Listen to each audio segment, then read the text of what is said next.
So, up here gonna move some cattle today. I'm bag building, you know, there's my tools, a reel and a bag of posts.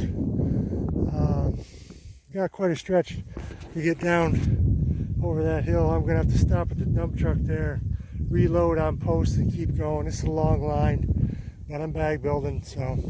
But I just stumbled across this and I wanted to show you. So, uphill here, up above my reel,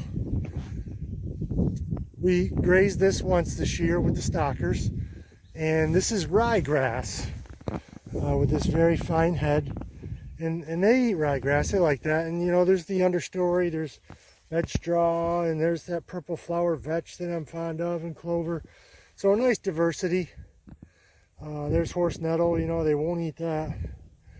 But you know, if you look across this scape, I don't know if you see it as I do, but it's a little bit lime green, and so that needs a little bit of nitrogen to really darken it up and thicken it up.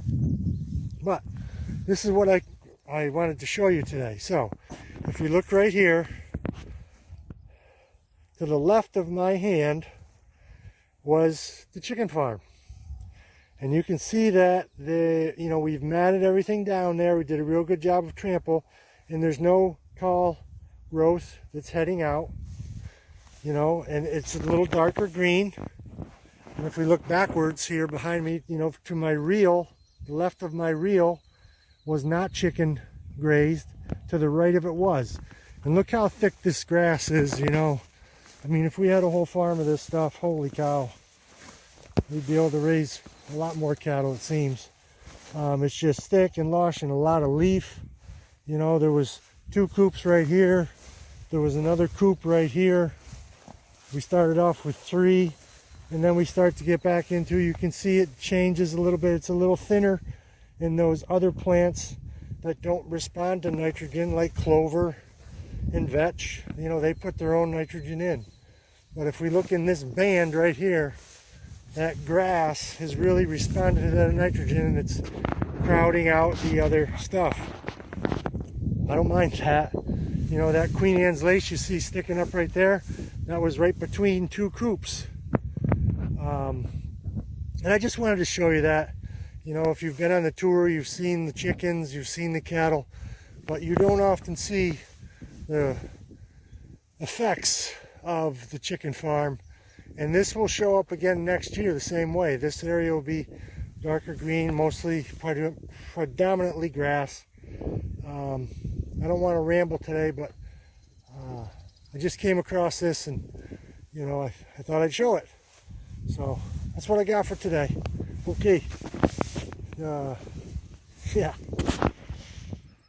Last video I shot on the sodcast, I showed you where these chickens had been, and how the grass was so thick and not a lot of weed pressure because the grass had choked out the other weeds when it responded to that chicken manure. So today we moved the cows, and you know, they had to walk, I don't know, 500-600 feet to get up to this location. But now you can see they found that, and they're going to stick right in here. So I'm going to show you the difference, you know. Over here on this side of the fence, this was one day. So you can see our little fence that I'm picking up here. Well, I can't see with the glare too well, but you know, on this side of the fence, they overgrazed that. And you can't stop that because it's such good grass and it's full of fertility. I mean, right here, you can see where that's a little longer. That was between the coops.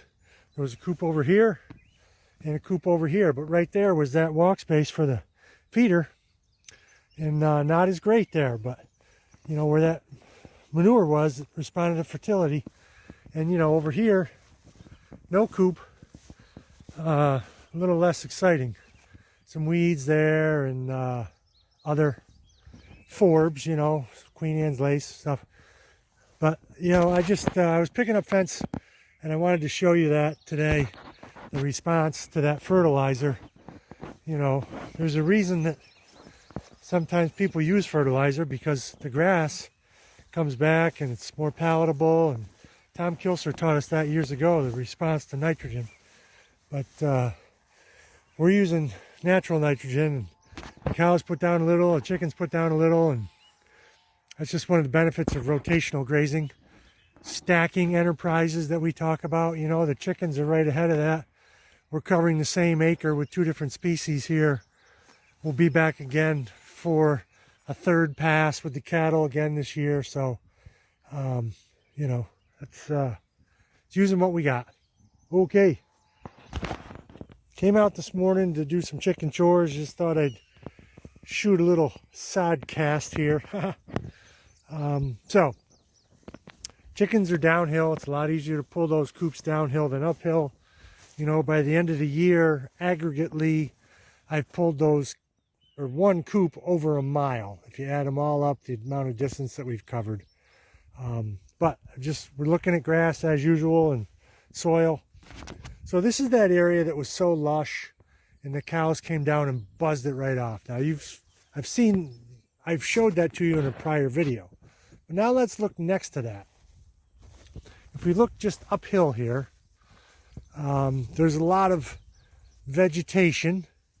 You know, right here we've removed everything with overgrazing because the cows couldn't help themselves. But up here, we've got some undesirable weeds, some horse nettle and some ragweed here. I mean, they clipped the top off of this. We're going to see some milkweed, but because this wasn't overgrazed, now we're in a very dry period in July. I mean, it hasn't really seemed to rain much last month, as wet as it was. And this Queen Anne's lace is thriving, but, you know, around this, where we haven't overgrazed it, we've got a fair amount of grass coming back. And it's been probably 12 days since we've been in here with the cattle. And, you know, the more we leave, the more that will come back. You know, we've got a fair amount of solar collector here. It's going to photosynthesize that sun. And if we get down here, you know, there's a lot of grass that's laid over, but it's still growing. And this is going to make some pretty decent pasture.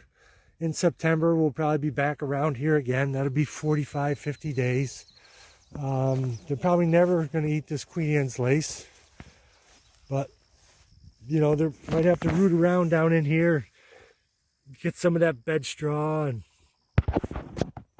some other stuff. But, you know, I think a lot of people, if they drive by the farm, they see a lot of grass that has, in theory, been wasted. But it hasn't been wasted because it's shielding the soil surface here. And so that sun is not beating up the ground and drying it out. You know, if you were to go into a tilled garden right now or a cornfield, that ground would be pretty powdery. But if we dig down here underneath, well, there's so much thatch. It's tough to get through. But he says, you know, it's dry, but I could probably squeeze that together and make a ball, you know. But it's not powder dry. So there is a method to our madness. If you drive by here and see a lot of grass that's brown and tall, you know, we didn't get to it in time in the spring, but now that's shading the ground, and it's going to protect us a little bit through these dry spells, and our soil won't get dried out. And we know we've got a lot of organic matter, so when we do get a rain, it's going to stay on the farm, and we're going to be ready to grow again. And this area here, like I say, it's nice and green, but there's not a lot of stuff there. But with the fertility we put down, it'll catch up to that other.